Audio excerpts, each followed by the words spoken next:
Bonjour à tous et bienvenue à l'église de la Victoire, version live, version virtuelle, comme le dit si bien Pasteur Joël. On est bénis d'être ensemble, on va partager un moment dans la présence de Dieu, dans sa parole. Et je remercie le Seigneur pour cette grâce, ce privilège que j'ai aujourd'hui de pouvoir apporter sa parole. Alors merci à vous tous qui nous suivez si fidèlement chaque semaine, qui suivez ces lives.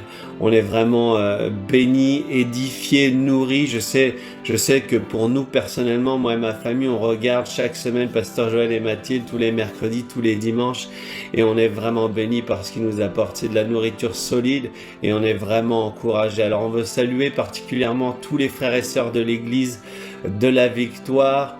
On vous aime, vous nous manquez, on a hâte de vous retrouver. Et puis vous tous qui nous suivez partout dans le monde entier, il y en a qui se couchent très tard pour pouvoir suivre les lives chaque semaine. On vous bénit au nom puissant de Jésus-Christ. Merci aussi à tous ceux qui ont rejoint la famille de l'Église de la Victoire, cette initiative que Dieu a mis dans le cœur de Pasteur Joël, d'ouvrir cette e-church, comme on peut dire, cette église en ligne pour ceux qui n'ont pas d'église, ceux qui se retrouvaient seuls ou dans des endroits un peu reculés ou qui avaient des soucis de santé particuliers, qui ne pouvaient pas aller dans une église locale. Et on veut vous accueillir dans notre famille. Vous êtes bénis au nom puissant de Jésus-Christ. Merci pour tous les beaux témoignages qu'on reçoit chaque semaine, de guérison, de provision. On voit comment la main de Dieu se manifeste dans vos vies après ces lives. On voit la puissance de Dieu parce que la parole n'est pas seulement prêchée, elle est aussi active dans votre vie et on glorifie le Seigneur pour ça. Alors ce soir, je suis dans le bureau de Pasteur Joël, c'est pas mon bureau, mais je suis dans le bureau de Pasteur Joël et c'est une grâce. Pasteur Joël a l'habitude d'offrir des choses tous les mercredis, tous les dimanches, et moi, ce soir, j'avais à cœur de vous offrir sa bibliothèque. Alors tapez bibliothèque dans le clavardage et je vous offre sa bibliothèque. Non, c'est pas vrai. Et donc ce soir, on va aller dans la parole de Dieu. Et on va regarder ensemble un verset que j'aime beaucoup qui se situe dans le psaume 139 au verset 16. S'il vous plaît, prenez votre Bible avec vous parce qu'on va regarder des versets et je le fais toujours en fait. Dès que j'écoute un enseignement, dès que j'écoute une prédication, je prends toujours ma Bible, même si des fois c'est des versets que je connais, parce qu'en fait, en les lisant, en les méditant avec ceux qui apportent la parole, j'ai une nouvelle compréhension. Je télécharge une nouvelle grâce, une nouvelle compréhension d'un verset. Donc prenez vos Bibles aujourd'hui, surtout qu'on va lire beaucoup. Et donc on lit dans le psaume 139 au verset 16. Je n'étais encore qu'une masse informe, mais tes yeux me voyaient, et sur ton livre étaient inscrits tous les jours qui m'étaient destinés avant qu'un seul d'entre eux n'existe. J'aime tellement ce verset. Je vais le relire. Je n'étais encore qu'une masse informe, mais tes yeux me voyaient, et sur ton livre étaient inscrits tous les jours qui m'étaient destinés avant qu'un seul d'entre eux n'existe. Je lis dans la version second 21. C'est tellement puissant. En fait, on voit que Dieu a un livre dans lequel il y a mon nom, il y a votre nom. Et dans ce livre, il a écrit des choses à votre sujet. Si j'avais personnellement un livre, je prenais un livre puis j'écrivais des choses à propos d'une personne là qui nous suit. Vous êtes en train de me suivre, vous vous appelez Paul par exemple, et puis j'écris des choses qui vous concernent. Voici la vie de Paul. Voici comment il va opérer dans son environnement. Voici comment je vais déverser sur lui des capacités, une intelligence, une sagesse, une aspiration pour impacter sa génération. Est-ce que vous auriez envie de le lire? Assurément, vous auriez envie de lire ce livre que Dieu a écrit à votre sujet. Et c'est ce que la Bible dit en fait. Et sur ton livre était inscrit tous les jours qui m'étaient destinés. Et ça, c'est vraiment merveilleux. Alléluia. Donc aujourd'hui, la question qu'on se pose, c'est comment est-ce que vous vivez votre vie? En fait, on a le choix de vivre notre vie en fonction des circonstances, en fonction de notre compréhension de ce qui est juste, en fonction de si le Saint-Esprit nous parle occasionnellement. Et ce n'est pas le schéma de Dieu. Il nous dit qu'il y a un livre sur lequel il y a des choses qui nous concernent. Et en fait, dans ce livre, on voit que on est destiné pour une mission. Je ne sais pas si vous avez regardé le live sur la destinée prophétique. Je vous encourage vraiment à aller le revoir parce que vous allez comprendre des choses concernant votre appel. Et c'est bon de le réécouter afin de jamais s'écarter finalement de notre destination, de notre destinée prophétique.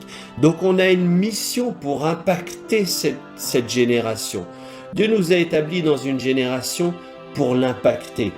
Amen. Et on est une réponse à une question qui est posée sur cette terre. C'est-à-dire que Dieu dit, qui enverrai-je pour telle et telle situation? Qui enverrai-je pour impacter cette ville, ce village, cette école, ce gouvernement, cette mairie, cette église? Qui enverrai-je en fait? Et nous, notre rôle, c'est de répondre, me voici. Et donc, il y a une parole certaine dans la parole de Dieu. J'ai déjà parlé plusieurs fois avec des gens qui me disaient, moi, Dieu ne m'a jamais parlé. Et aujourd'hui, je suis certain que Dieu va vous parler. Je suis certain que Dieu va vous dire quelque chose. Alors on lit dans Habakkuk au chapitre 2 verset 4.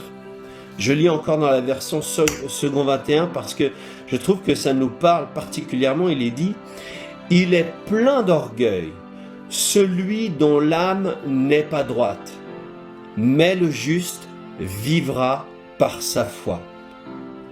Donc il y a un mais, il y a un contraire. Il y a celui qui est plein d'orgueil et il y a celui qui vit par la foi. Celui qui est plein d'orgueil et celui qui vit par la foi. On va y revenir, on va revenir à cette version de Habakkuk. Mais dans Romains 1, au chapitre 1, verset 17, il est dit parce qu'en lui est révélée la justice de Dieu par la foi et pour la foi, selon qu'il est écrit, le juste vivra par la foi. Galates chapitre 3 au verset 11, et que nul ne soit justifié devant Dieu par la loi, cela est évident, puisqu'il est dit, le juste vivra par la foi. Vous commencez à comprendre où est-ce que je veux en venir. Hébreux 10 au verset 38, il est dit, et mon juste vivra par la foi, mais s'il se retire, mon âme ne prend pas plaisir en lui. Donc vous comprenez que cette parole de Dieu, elle est certaine. Il a pris le soin de nous la donner par 4 fois dans la parole pour dire que le juste, il vivra par la foi. C'est son mode de vie. C'est comme ça qu'il vit. On va voir après ce que ça veut dire que de vivre par la foi. Mais en tout cas, Dieu nous interpelle. Et dans Habakkuk, c'est pour ça que je disais, on va y revenir, il est dit, il est plein d'orgueil. Celui dont l'âme n'est pas droite. Pourquoi? Parce que tout ce que vous ne pouvez pas faire, tout ce que vous ne pouvez pas obtenir par la foi, vous essaierez, quoi qu'il arrive, de l'obtenir par vos propres forces. Et ça, c'est orgueilleux. C'est pourquoi il dit, il est plein d'orgueil, celui dont l'âme n'est pas droite. Mais le juste, il se confiera en Dieu, il vivra par sa foi en Dieu. Amen. Que quelqu'un dise Amen à la maison. Donc, je pense que maintenant, vous comprenez que c'est le cœur de Dieu qu'on vive par la foi. Et en fait, il n'y a pas d'autre option possible. Il y a plein de gens qui s'offusquent contre le message de la foi, mais Dieu est très clair, il dit que le juste vivra par la foi, mais il dit aussi qu'il n'y a pas d'autre option possible. Il n'y en a pas d'autre, puisqu'il est dit dans Hébreux 11 au verset 6, « Or, sans la foi, il est impossible de lui être agréable. » Bien sûr, on est toujours aimé de Dieu, mais c'est impossible de lui être agréable.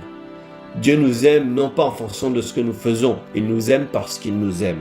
Mais c'est impossible de lui être agréable car il faut que celui qui s'approche de Dieu croit que celui-ci existe et qu'il est le rémunérateur de ceux qui le cherchent. Il y a beaucoup de révélations dans ce verset, peut-être qu'on y passera tout à l'heure dans Hébreux 11. Donc on voit qu'il n'y a pas d'autre option possible.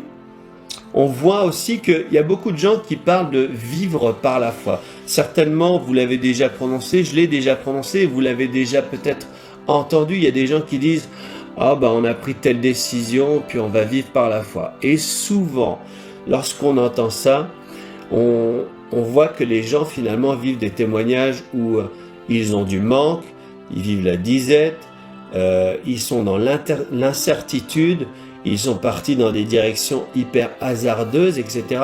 Mais c'est pas du tout ce que la Bible nous dit. Et on va le voir après, on va voir ce que ça veut dire que de vivre par la foi. Mais j'avais à cœur de vous donner une définition particulière de ce que c'est que vivre par la foi. Vous pouvez la noter quelque part parce que je pense que ça va parler à quelqu'un. Je pense que ça va vous parler et vous pourrez la relire régulièrement. La définition que je voudrais vous donner par rapport au fait de vivre par la foi, c'est aligner notre vie avec la volonté parfaite de Dieu de façon constante et continue. Je le redis. Aligner notre vie avec la volonté parfaite de Dieu de façon constante et continue. Qu'est-ce que la volonté parfaite de Dieu? La Bible dit que la foi vient de ce qu'on entend, et ce qu'on entend, c'est la parole de Christ. Romains 10, 17. Donc en gros, comment est-ce que je vais vivre? Je vais vivre constamment et de manière continuelle toute ma vie et jusqu'au bout. Je vais vivre en m'alignant à la volonté parfaite de Dieu dans tout ce qui me concerne, dans tout ce qui concerne mes décisions, dans mes investissements, dans ma façon d'aimer, dans ma façon de penser, dans ma façon de calculer, dans ma façon de tout ce qui concerne ma vie, je vais m'aligner à la volonté parfaite de Dieu. Et la Bible dit dans Proverbes au chapitre 19 et au verset 21, il y a dans le cœur de l'homme beaucoup de projets. Beaucoup, regardez, c'est ce que je faisais comme geste. Il y en a beaucoup en fait.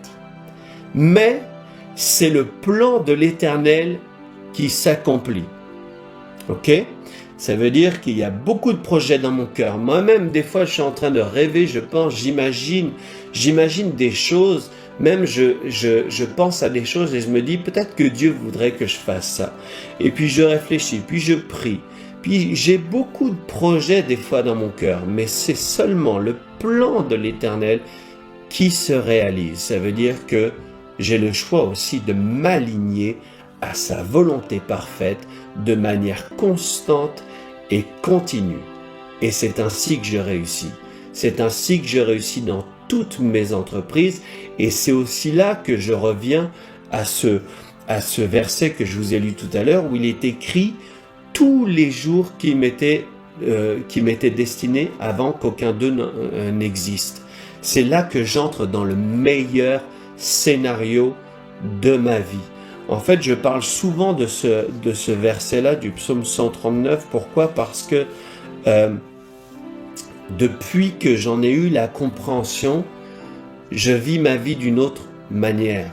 Je sais qu'il y a un scénario qui est le meilleur scénario pour ma vie et je veux être certain d'y entrer. C'est pourquoi je ne me permets pas le luxe de vivre autrement que selon ce scénario. Et ça demande quoi? Ça demande de m'aligner constamment et de façon continue à la volonté parfaite de Dieu.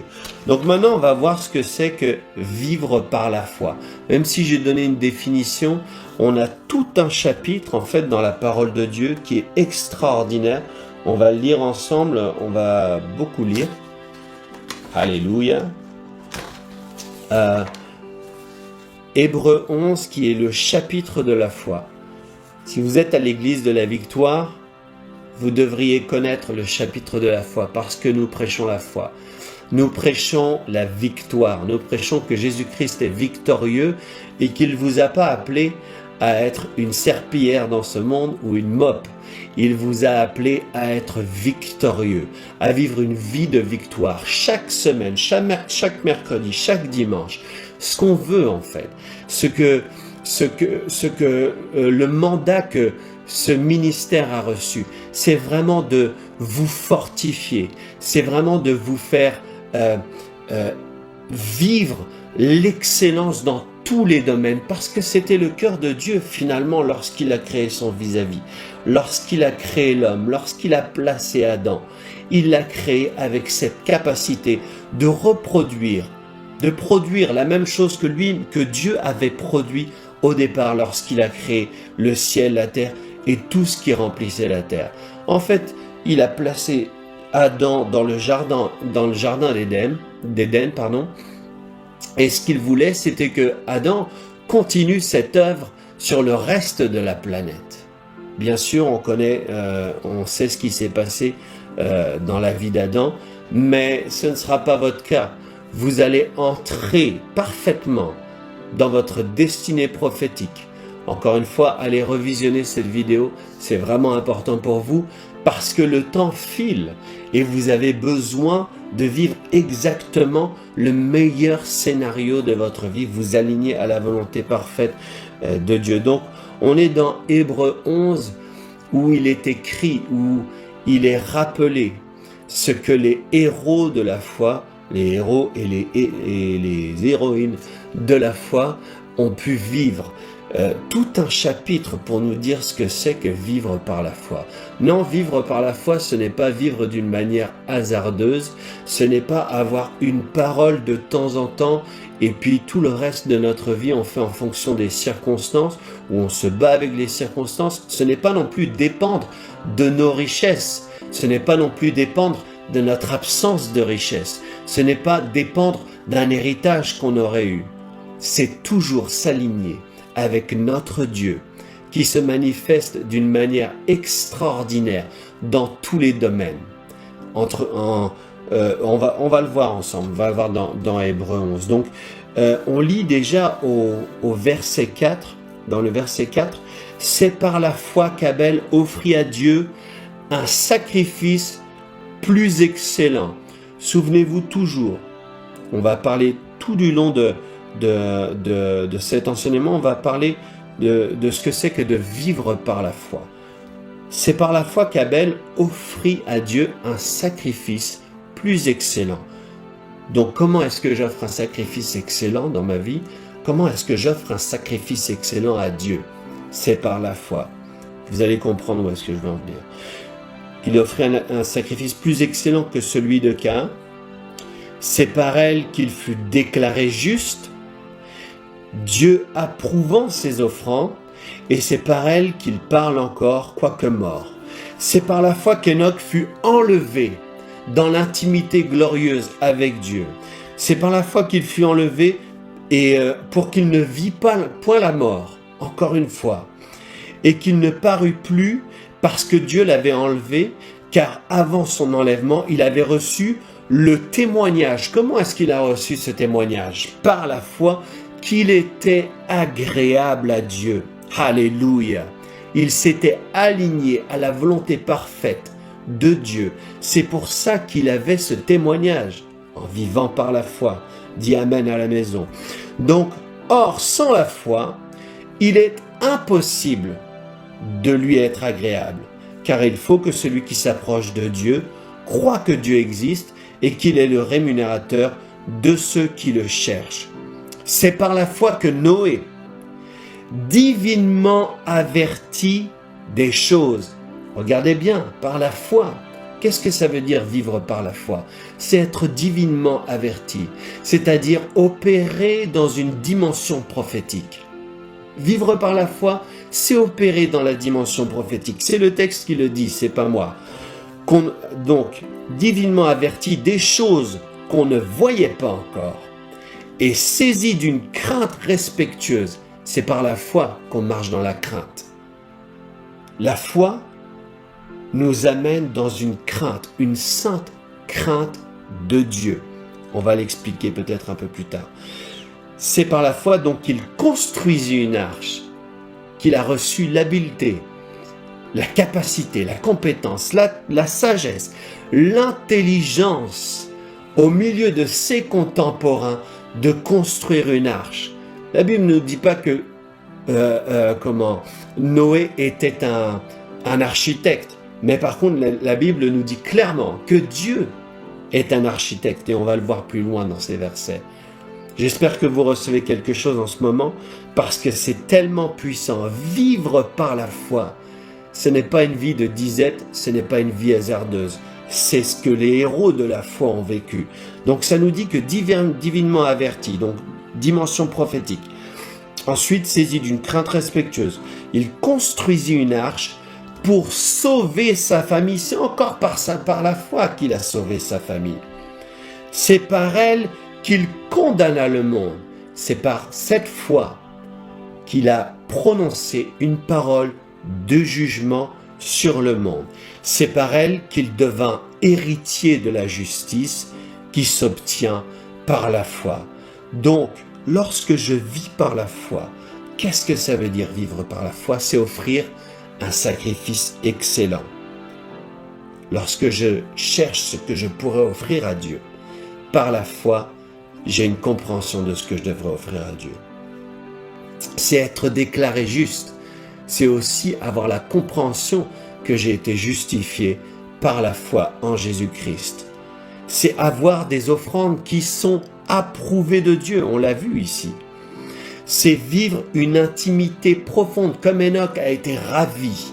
Il a été ravi avec Dieu pour vivre l'intimité, la présence de Dieu. C'est par la foi qu'on vit toutes ces choses, qu'on est épargné de la mort. C'est par la foi qu'on va recevoir le témoignage intérieur, qu'on est agréable à Dieu, qu'on le suit, que notre vie est parfaitement alignée à sa volonté. C'est par la foi qu'il a exercé le ministère prophétique et que nous-mêmes, on exerce ce ministère prophétique. D'ailleurs, la Bible dit que celui qui exerce le ministère prophétique, qui prophétise, le fasse selon l'analogie de la foi. C'est par la foi qu'on marche dans la crainte de Dieu. La foi, ce n'est pas une futilité. Il y a beaucoup de gens qui disent ce genre de choses, mais la foi, ce n'est pas une futilité.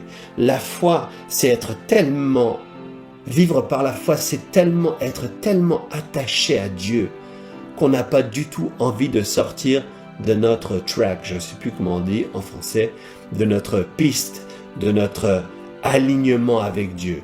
On n'a pas envie d'en sortir. On est dans une sainte crainte de Dieu parce qu'on sait que c'est le meilleur endroit et on n'a pas envie d'en sortir. C'est par la foi qu'on devient compétent, intelligent, qu'on reçoit la sagesse pour les choses qu'on ne savait pas faire. D'ailleurs, Noé n'est pas le seul. La Bible nous montre clairement que, par exemple, Moïse, lorsqu'il a été question de confectionner l'arche, de bâtir l'arche, il lui a été dit, tu feras selon le modèle qui t'a été montré sur la montagne.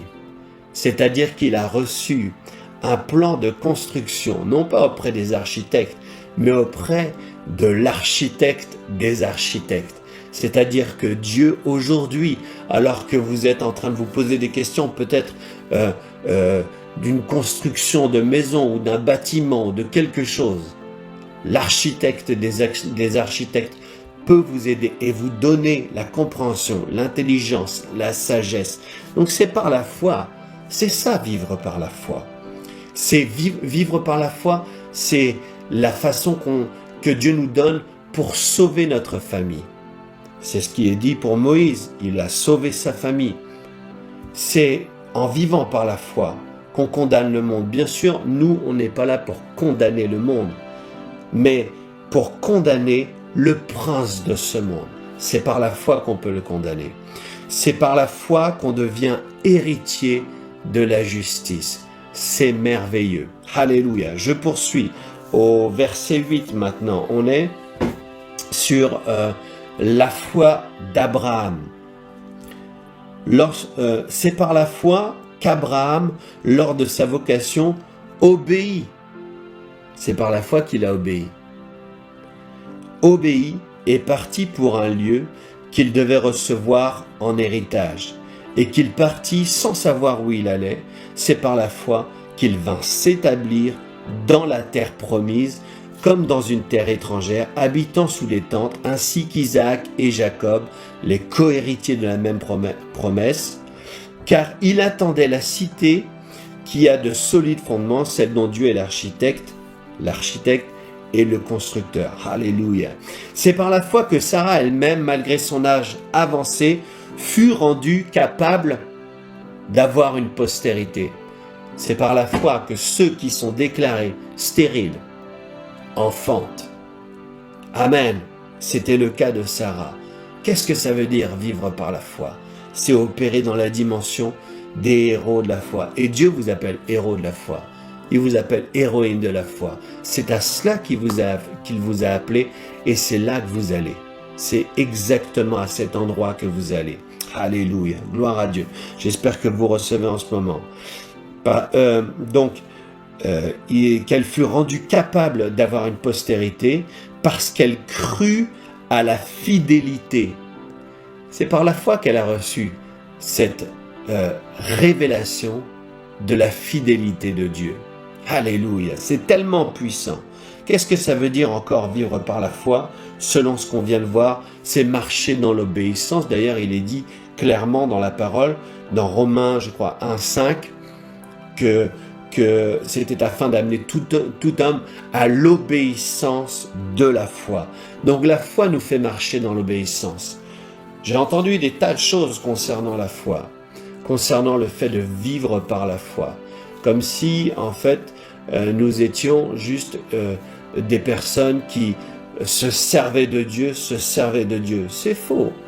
La foi vous amène dans l'obéissance. Le texte est très clair. C'est par la foi qu'il a obéi à Dieu. C'est parce qu'il avait cette dimension de foi et qu'il vivait par la foi. Alléluia. Donc c'est en vivant par la foi qu'on peut suivre les directives de Dieu. La Bible dit qu'il partit sans savoir où est-ce qu'il allait. Mais peu importe, il avait la foi en ce Dieu qui lui avait donné la capacité d'établir un jardin d'Éden, même dans un lieu désert. Alléluia. Et d'ailleurs, il est allé dans une terre étrangère. Mais pour Dieu, qui est le créateur du ciel et de la terre, ce n'était pas du tout une terre étrangère. Alors des fois, Dieu vous envoie dans un endroit que vous ne connaissez pas et vous considérez comme un étranger, mais la Bible dit « ne vous considérez plus comme des résidents temporaires, mais comme des citoyens ou des concitoyens. » La Bible vous dit de vous considérer comme des citoyens. Donc ça veut dire qu'Abraham, qui vivait par la foi, qui allait dans une terre peut-être étrangère, aux yeux de sa famille, savait que ce Dieu qu'il servait connaissait cet endroit. Et c'est pourquoi il allait lui-même être un citoyen de cet endroit. Donc c'est en vivant par la foi qu'on s'établit dans notre terre promise. C'est ce que dit le verset. Il dit au verset 9, c'est par la foi qu'il vint s'établir dans la terre promise. Peut-être qu'en ce moment, vous avez besoin de vous établir dans la terre promise. Dieu vous a fait une promesse. Vous avez besoin de bouger de là où vous êtes. Vous devez changer d'appartement, changer de maison, changer de région. Dieu vous a dit de vous établir dans la terre promise. Peut-être que vous avez suivi votre mari, vous avez dû abandonner un travail. Vous avez suivi parce que vous avez reçu une parole de Dieu. Mais la Bible dit que celui qui vit par la foi peut s'établir dans la terre promise. Ça ne veut pas dire qu'il va vivre dans la terre promise en n'ayant absolument rien, en vivant la disette. Non, il est question ici de s'établir dans la terre promise. C'est pourquoi vous recevez votre travail au nom puissant de Jésus-Christ. Vous pouvez vous établir dans cette nouvelle maison, dans cette nouvelle dimension de votre ministère, dans ce nouveau bâtiment. Vous pouvez, au nom puissant de Jésus-Christ, vous établir dans votre terre promise parce que vous vivez par la foi. En vivant par la foi, il a été rendu capable d'avoir une postérité. Ce qui était stérile, on l'a déjà dit, ce qui était stérile, en fait, celui qui était stérile, celle qui était stérile, celle qui a été stérile, Sarah, a été capable d'enfanter. C'est puissant. Vivre par la foi, c'est annuler le diagnostic du médecin. C'est l'annuler. Et accueillir le diagnostic de la foi qui dit que Sarah pourra enfanter. Et elle a enfanté. Gloire à Jésus-Christ. Et par la foi, vivre par la foi a donné à Sarah cette révélation de la fidélité de Dieu. Oh, je prie que tu puisses avoir la révélation de la fidélité de Dieu. Alors que tu es en train de vivre peut-être quelque chose de compliqué, une situation qui a l'air de perdurer, qui a l'air d'être là depuis longtemps. Je prie que tu puisses, en vivant par la foi, parce que tu as décidé d'obéir et de croire dans la parole, je prie que tu puisses avoir cette révélation de la fidélité de Dieu.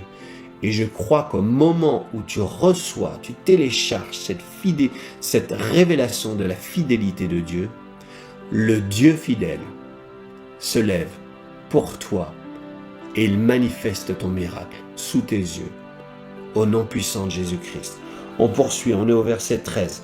C'est dans la foi, au verset 17. Il est dit, c'est par la foi qu'Abraham offrit Isaac. C'est par cette foi qu'il s'est mis à offrir une offrande extraordinaire. Quelque chose de fou. Il offrit Isaac lorsqu'il fut mis à l'épreuve et qu'il offrit son fils unique. Quelque chose de précieux. C'est par la foi qu'on offre quelque chose de précieux. Je parle à quelqu'un en ce moment. Lui qui avait reçu les promesses et à qui il avait été dit « En Isaac sera nommé pour toi une postérité ». Il pensait que Dieu est puissant. Il avait par la foi la révélation que Dieu est puissant. Que tu puisses recevoir cette révélation en ce moment même. Que Dieu est puissant même pour ressusciter ce qui est mort. Abraham avait reçu la révélation de la résurrection. Alléluia! Nous, on a cette révélation parce qu'on sait que Jésus-Christ est ressuscité. On le sait parce qu'on lit toutes les résurrections qu'il y a dans la Bible, au travers du ministère d'Élisée, etc. On en voit. Mais Abraham, lui, il a eu cette révélation de la résurrection des morts sans jamais avoir vu ce genre d'exemple. C'est une puissante révélation. C'est pourquoi ça l'a placé dans un domaine extraordinaire concernant l'obéissance pour ce sacrifice qui était Isaac. Donc, aussi le recouvra-t-il par une sorte de résurrection. C'est-à-dire qu'il a vécu une sorte de résurrection. Et dans la vie, il peut y avoir plusieurs sortes de résurrection. Et lorsque j'écrivais ce message, je pensais à quelqu'un. Dieu parle de la résurrection de votre mariage. Il la déclare. Il la parle sur votre vie. Une sorte de résurrection. Vous avez besoin de vivre une sorte de résurrection. Et je crois que c'est ce que Dieu fait, parce que vous décidez de vivre par la foi. C'est par la foi que Jacob, mourant, bénit chacun des fils de Joseph. Avant, on voit que Isaac bénit Jacob et Ésaü, ses enfants. Et c'est par la foi qu'il adora alors qu'il était vieux, alors qu'il était très âgé, il continuait à adorer. Moi, ce que j'aime, j'ai eu cette image, je voyais Jacob qui continuait à adorer. Après toute cette longue vie, jusqu'au bout, il a adoré Dieu. Vivre par la foi fera que lorsque vous allez être vieux, vous serez encore en train d'adorer.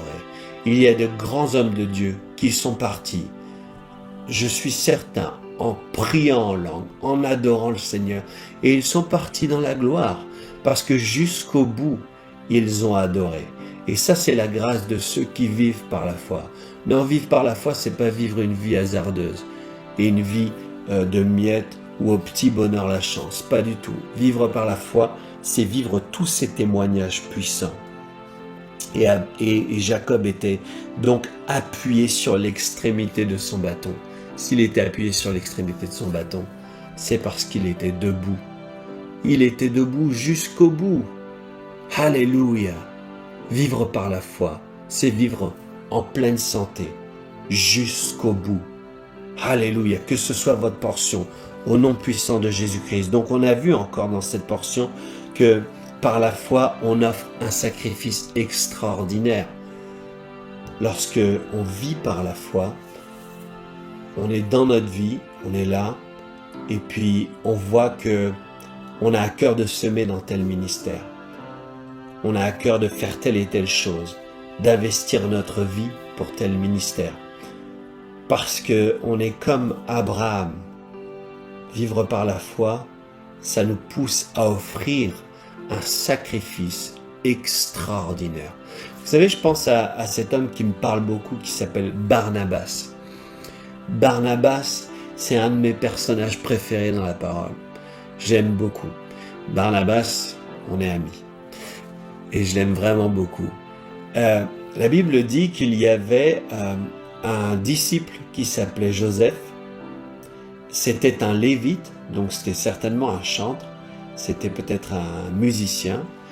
Et ce lévite, il s'appelait Joseph, mais les apôtres l'appelaient Barnabas, ce qui veut dire fils d'exhortation.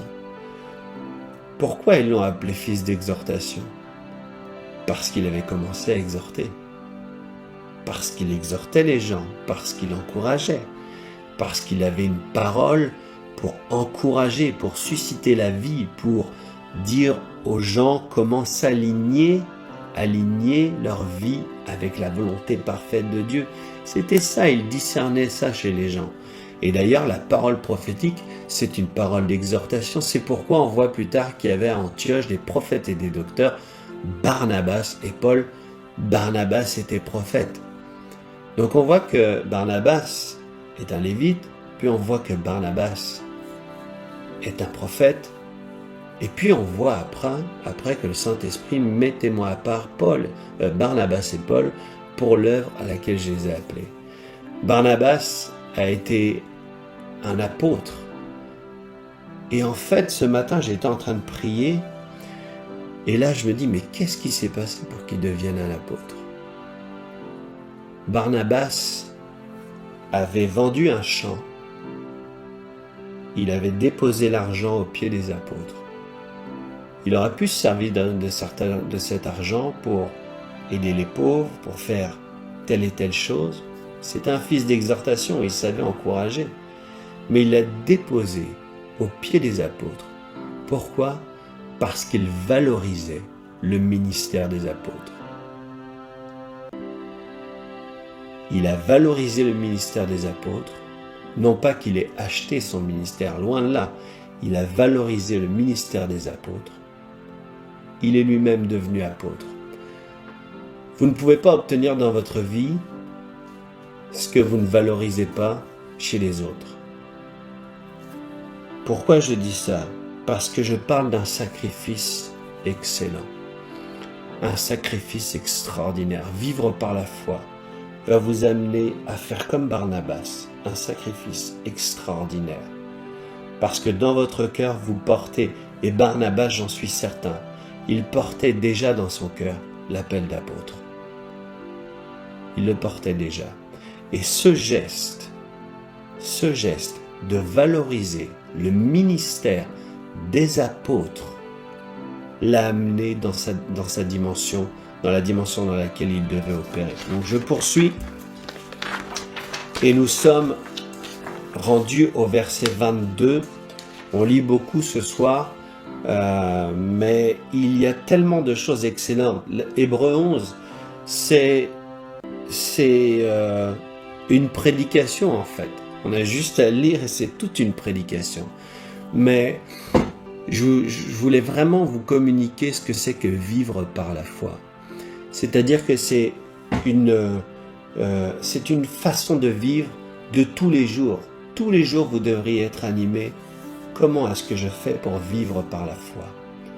Tous les jours, vous devriez vous poser la question, peut-être même en vous levant, peut-être vous dire, Seigneur, comment je peux aligner ma vie sur ta volonté parfaite afin d'être toujours dans le meilleur des scénarios? C'est une bonne question à se poser, c'est une bonne question à poser au Seigneur. Parce que si vous continuez à être comme pris dans l'engrenage de votre agenda naturel, de votre travail, de ce que vous faites quotidiennement, peut-être que vous n'avez jamais le temps de savoir en fait ce que Dieu veut faire avec vous. Donc c'est important de vous aligner avec sa volonté parfaite. Je poursuis, on est au verset 22, il est dit, c'est par la foi que Joseph, mourant, fit mention de la sortie des fils d'Israël. Qu'est-ce que ça veut dire? Par la foi, il a prophétisé sur sa nation.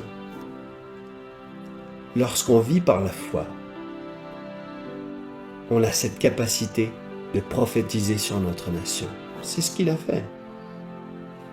Le verset est clair, vous comprenez comme moi, c'est par la foi que Joseph, mourant, fit mention de la sortie des fils d'Israël et qu'il donna des ordres au sujet de ses os. Et ça, j'ai trouvé ça extraordinaire parce que je me dis, il a donné des ordres qui seront exécutés à titre posthume, c'est-à-dire lorsqu'il serait mort.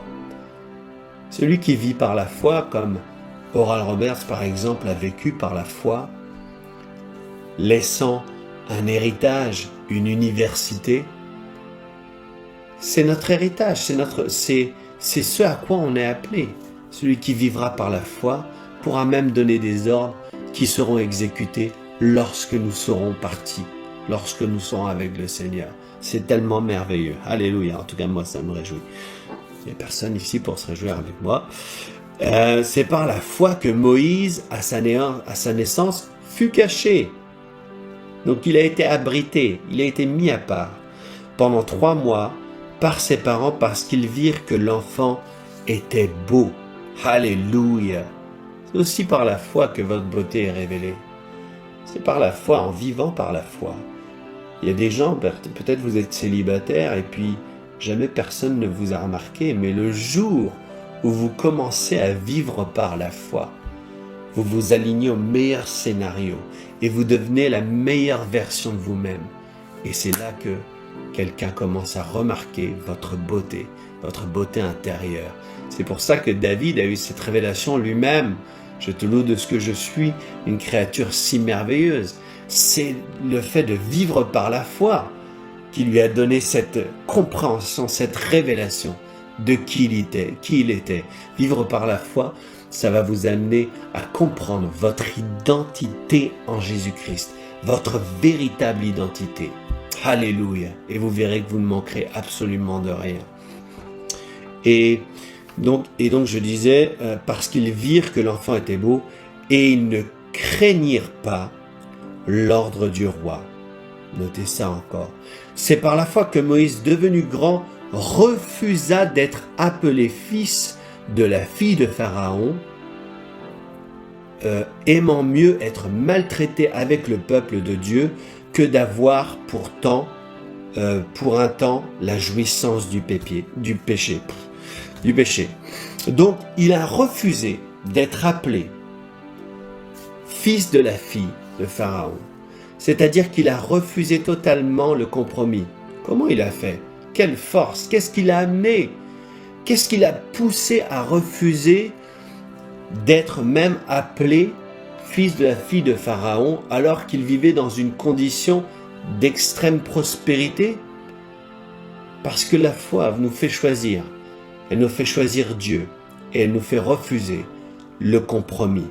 Alléluia, gloire à Jésus-Christ. Et donc il a refusé le compromis et il a même refusé la jouissance du péché. La foi nous fait marcher dans la sanctification. La foi nous amène à connaître notre héritage en Christ, ce que nous sommes, l'intimité profonde et merveilleuse que nous avons avec Dieu. C'est pourquoi on n'a pas du tout envie de pécher. C'est pourquoi celui qui est né de Dieu ne pêche point, c'est ce que dit la Bible. Est-ce que ça veut dire qu'il est invincible, qu'il ne peut pas tomber ou quoi que ce soit? Non, ça veut dire que celui qui aime Dieu ne pêche point, ne pratique pas le péché parce qu'il n'a pas envie. Il sait que c'est précieux d'être aligné dans la volonté parfaite de Dieu. Donc lui, c'était facile. Alors qu'il vivait par la foi, il a refusé la jouissance du péché. Alléluia. Et la Bible nous dit au verset 26, regardant l'opprobre de Christ, c'est-à-dire qu'il avait une vision déjà de Christ. Alléluia. Vivre par la foi vous donne une révélation de Jésus-Christ, comme une richesse plus grande. Imaginez ça. Vous savez discerner, alors que vous êtes chez Pharaon, alors qu'à cette époque-là, c'est peut-être le plus grand empire. Vous savez discerner qu'il y a une richesse plus grande parce que vous vivez dans une autre dimension. Vous êtes comme Abraham et Lot. La Bible dit que Lot, alors qu'il était question de choisir un endroit où il devait partir, Lot a regardé la plaine qui était arrosée. Il a regardé avec ses yeux, avec des yeux naturels. Il a vu la plaine arrosée et il s'est dit « Waouh, moi je vais aller par ici ». Mais Abraham, il regardait par la foi. Donc il s'est dit « c'est peut-être riche pour certaines personnes, ça a l'air peut-être d'être merveilleux, d'être riche, d'être prospère, etc. Mais le Dieu que je sers, ce Dieu-là, à qui appartiennent tout l'or et l'argent, il est bien plus riche que tout ce qu'on pourrait montrer. C'est pour ça que Moïse avait cette révélation. Il est dit, comme ici, comme une richesse plus grande que les trésors de l'Égypte, car il avait les yeux fixés sur la rémunération. Gloire à Dieu. Lorsqu'on vit par la foi, on a la révélation de la rémunération. C'est par la foi qu'il quitta l'Égypte, sans être effrayé. Donc par la foi encore, lorsqu'on vit par la foi, on ne vit pas dans la peur, on vit dans la foi. Sans être effrayé de la colère du roi, car il se montra ferme, par la foi on est ferme, comme voyant celui qui est invisible. Encore une fois, une révélation de celui qui est invisible. Et je synthétise encore, par la foi, quand on vit par la foi, on prophétise sur sa nation, on exerce une autorité posthume, on est caché en Dieu, on connaît notre identité, notre beauté, on est audacieux, on marche sans compromis, on domine sur le péché, on a une révélation de Jésus-Christ et on a une révélation de la rémunération. Gloire à Dieu. J'espère que vous comprenez où est-ce que je veux en venir. Depuis tout à l'heure, ce que j'essaie de vous donner à travers ce passage d'Hébreux 11, c'est que vivre par la foi, c'est extrêmement riche. C'est toutes ces choses. La Bible nous parle de ces héros, ce qu'ils ont vécu finalement en vivant par la foi.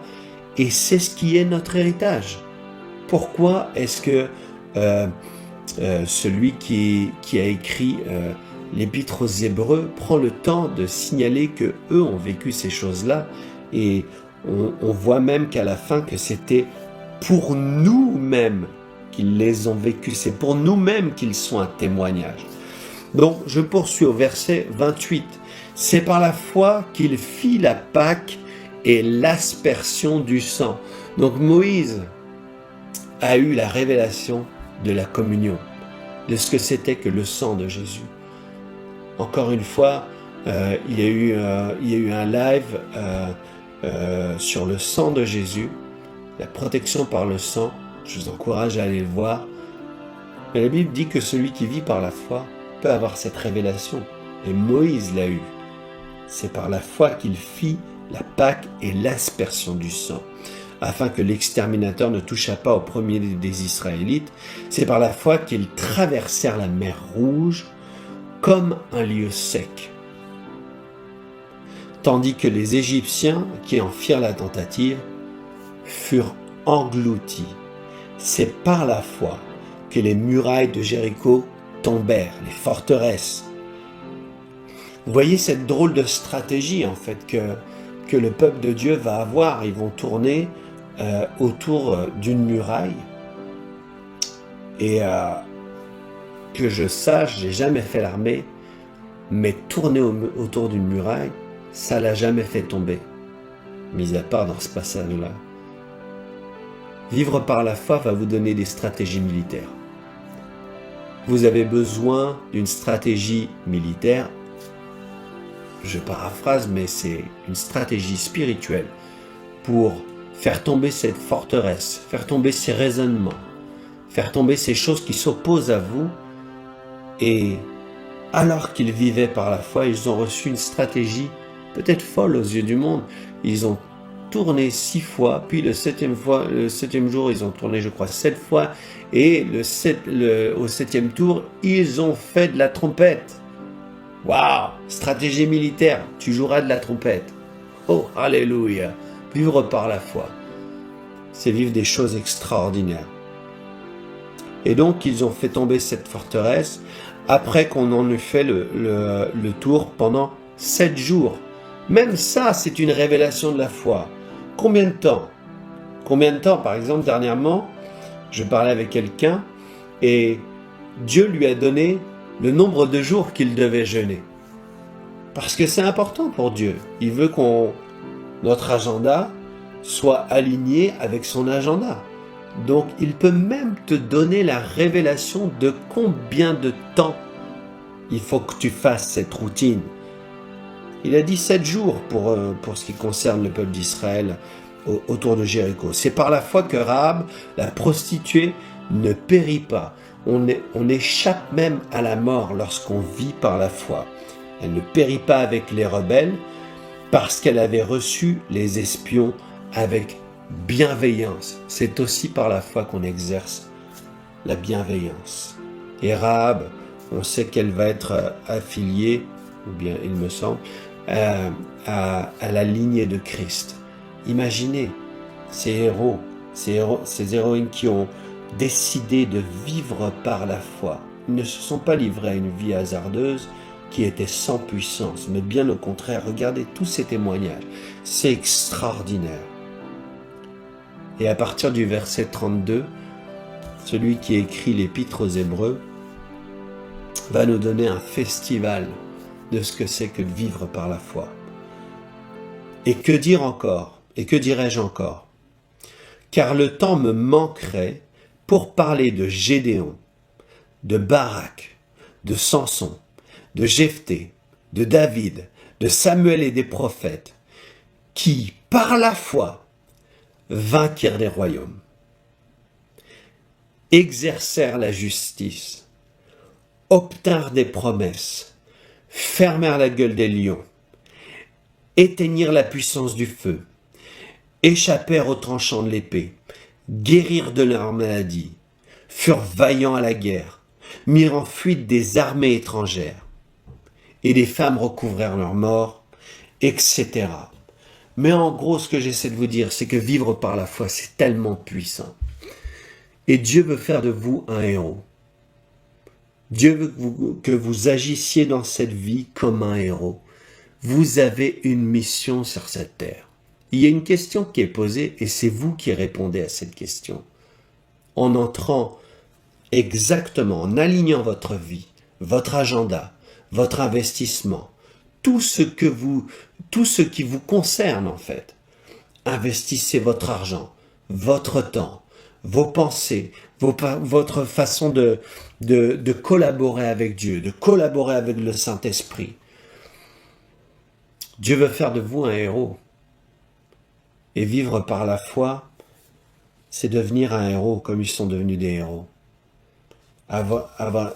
Vivre par la foi, c'est avoir une révélation de la communion, traverser toutes sortes de situations difficiles sans être atteint, être victorieux sur nos ennemis, faire tomber les forteresses, échapper à la mort, exercer la bienveillance. Bien-aimés, il y a des gens comme Joseph qui ont vécu par la foi et qui ont impacté leur génération, qui ont même impacté le cœur de Pharaon. Vous savez, Pharaon, même souvent, on pense que c'est un roi séculier et qu'il était comme ci, qu'il était comme ça, mais je pense que Pharaon aimait beaucoup Joseph parce qu'il avait discerné chez cet homme que Joseph l'avait valorisé. Il n'était pas juste là pour se servir, mais il vivait par la foi et il avait valorisé Pharaon. C'est pourquoi Dieu lui a donné un business plan pour l'Égypte sur 14 ans, quelque chose qui allait bouleverser la nation. Mais il y a un verset qui m'interpelle, c'est que lorsqu'on arrive juste avant le moment où Moïse intervient, on voit qu'il y avait un pharaon qui était là, mais qui n'avait pas connu Joseph. Cette dimension, elle est très importante parce que s'il avait connu Joseph, en gros, c'est ce que la Bible nous dit, s'il avait connu Joseph, ça se serait peut-être passé différemment. Parce que Joseph était un héros qui vivait par la foi et qui impactait sa génération. Je ne sais pas comment vous vivez votre vie aujourd'hui, comment est-ce que vous décidez de vos plans, comment vous voyez l'avenir, comment est-ce que vous vous organisez. Mais vous voyez à travers Hébreux 11 que vivre par la foi, c'est vivre des choses excellentes. C'est vivre une aventure glorieuse avec Dieu. C'est vraiment une aventure glorieuse avec Dieu. Dieu a préparé des mystères qui vous concernent, des choses qui vont impacter votre génération, qui vont bouleverser votre entourage. Il y a des choses même que vous allez faire qui vont être dans l'histoire. Il y a des choses que vous allez faire, lorsque vous allez obéir et vivre par la foi, vous allez tellement toucher votre ville, votre environnement. On en parlera même après votre mort. C'est l'héritage des héros de la foi. Vous êtes un héros de la foi, vous êtes une héroïne de la foi. Je prie que cela soit manifesté dans votre cœur, que vous puissiez vous lever d'une manière tout à fait différente. Demain matin, que même ce soir vous puissiez aller vous coucher, que vous puissiez vous poser la question et la poser à Dieu. Qu'est-ce qui est écrit dans ton livre à mon sujet? Je veux répondre à ton appel. Peut-être que vous ne connaissez pas du tout Jésus-Christ. Peut-être que vous ne connaissez pas le Seigneur.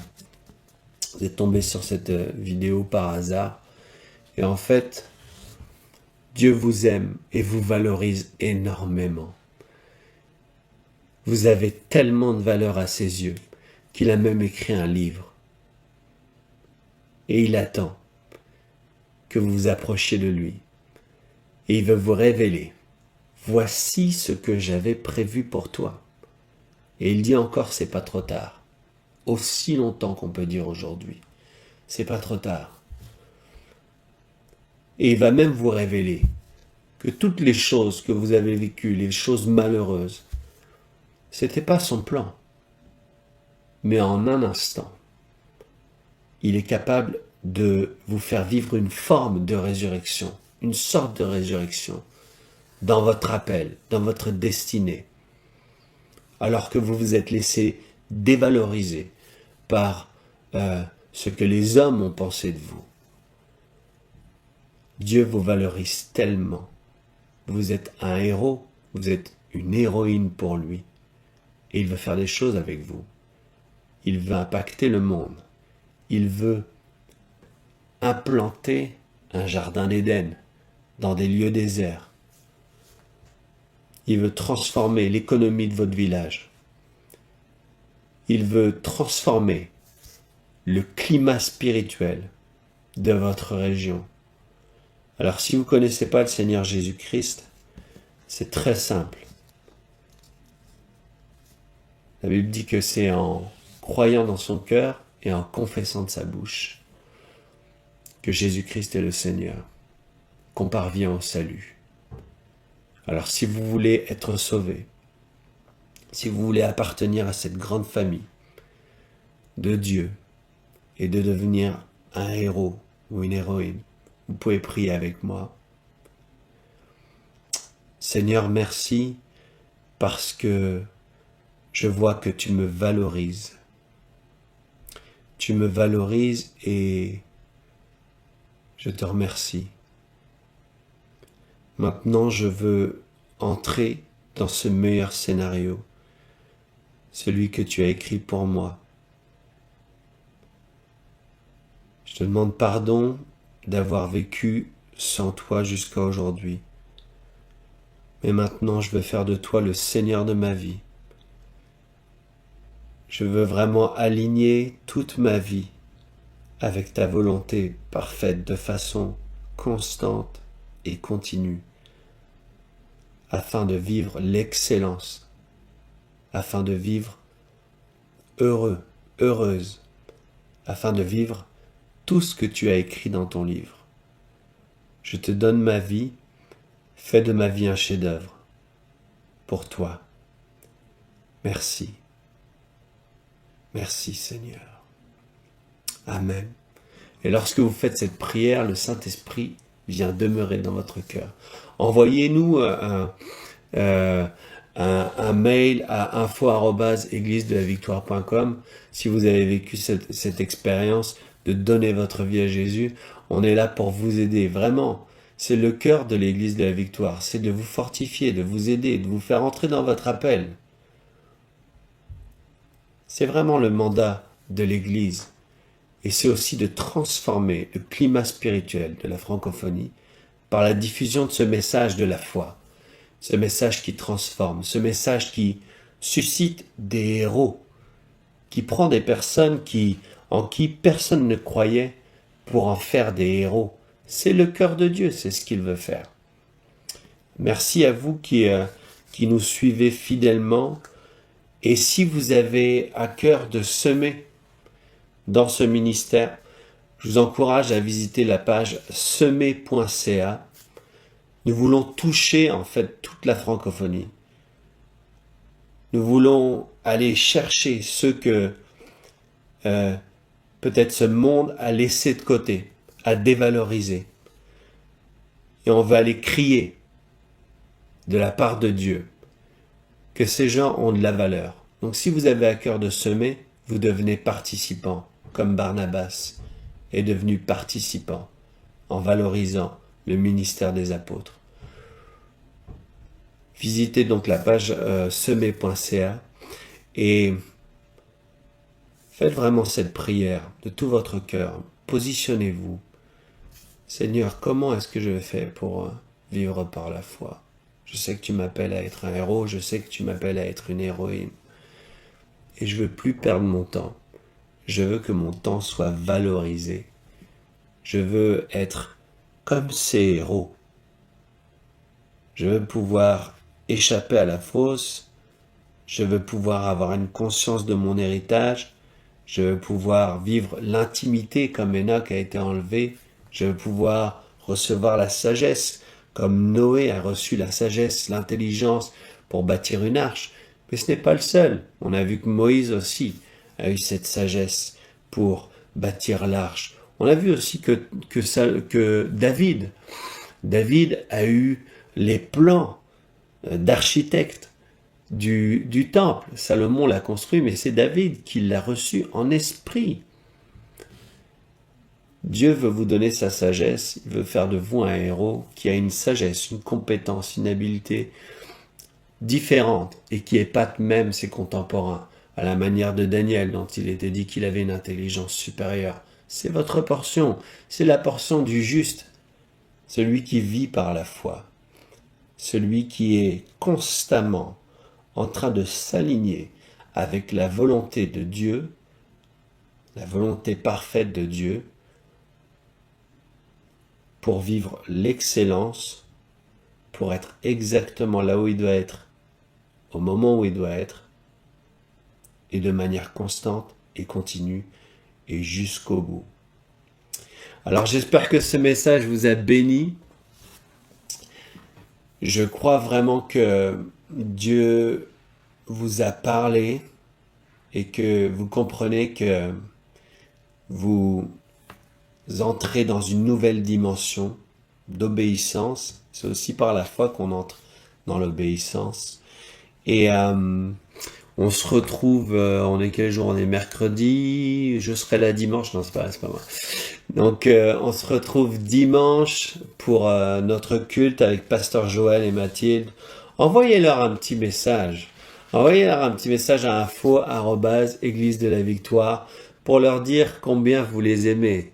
Personnellement, je suis béni par leur ministère. Ils ont transformé ma vie, transformé celle de mon épouse, transformé celle de nos enfants. Nous regardons chaque semaine. Envoyez un petit message d'encouragement pour leur dire merci pour vos enseignements.